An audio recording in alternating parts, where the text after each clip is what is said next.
We begin in East Africa tonight, where the state of war between Ethiopia and Eritrea has come to an end. The two countries signed a historic peace deal in the Eritrean capital, Asmara, ending one of Africa's longest conflicts. Eritrea's information minister took to Twitter on Monday, posting a photo of the two countries' leaders signing the agreement. Yemane Meskel said a new era of peace and friendship has been ushered. He added that trade, transport and telecommunications ties between the two countries will now resume. Monday's deal was capped by a historic embrace between Ethiopia's Prime Minister Abiy Ahmed and Eritrean President Isaias Afwerki. Ahmed surprised his nation last month when he announced that Addis Ababa would honor a deal signed in 2000 to end a two-year border war.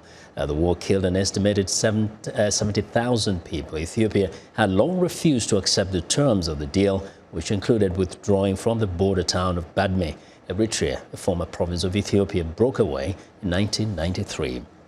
For more on this historic series of events, I'm joined in studio here by VOA's Salem Solomon. Salem, welcome once again. Thanks for having me. So first, it looks like this has caught everybody by surprise. Why? Nobody saw it coming.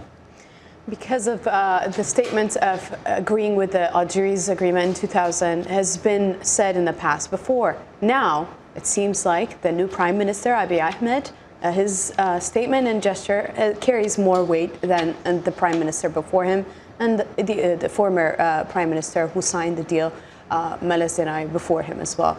And so it was very interesting to watch when the Eritrean delegation went a couple of weeks back to Addis Ababa. That was a very historic moment on its own, but it was preparing for this moment that happened on Sunday, where Isaias Afwerki and two leaders and Prime Minister Abiy Ahmed were embracing. The people of Asmara were in the streets cheering, welcoming with T-shirts embroidered with the pictures of the two leaders on there, showing and excited about the prospects of peace. This is 20 years in the making. Now, these things are never easy to come by or to happen.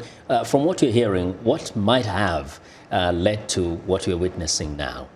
I think the fact that the new Prime Minister is from the Oromo ethnic group and represents a different political weight than that Eritreans have been expecting for a while is what people are saying is what made this different.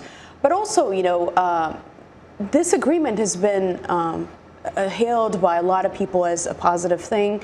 And what Prime Minister Abiy Ahmed might take back from this deal is the opening of the ports, you know, when independence... Perhaps looking at the relationship between the rest of the other countries with Eritrea and Ethiopia. You're talking about, for example, Sudan, Egypt. You're talking about the IGAD countries. Could they have played a part into what we're seeing today?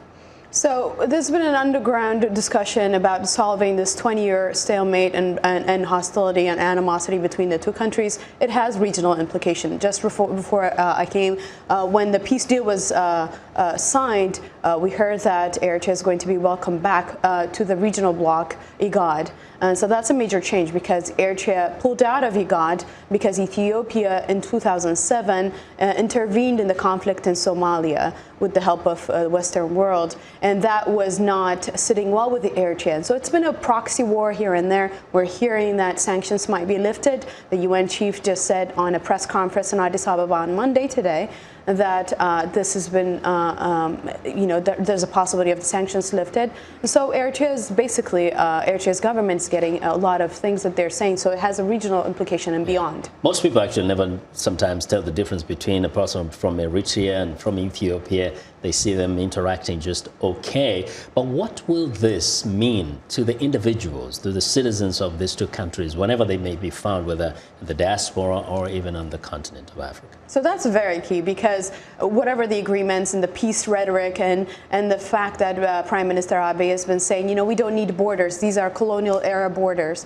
What that means for the people of the two countries is very important. So what we're seeing now with the start of flights, direct flights from Addis Ababa to Asmara, lives are going to be changed in that way. So economic interaction between the two countries and the people haven't been able to call each other So that in itself, families will get to visit each other. That level, it's going to be a big change. But for the people that live in the borders of these two countries, that has to we have to yet to see what that means in terms of the concession of land to Eritrea and the pulling of troops and the demilitarization of these countries. So we have yet to see what that means in terms of the benefits for the people. But it is positive in a way that peace is welcomed.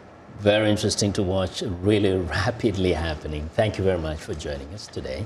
Thank you for having me. Well, that's Salem Solomon.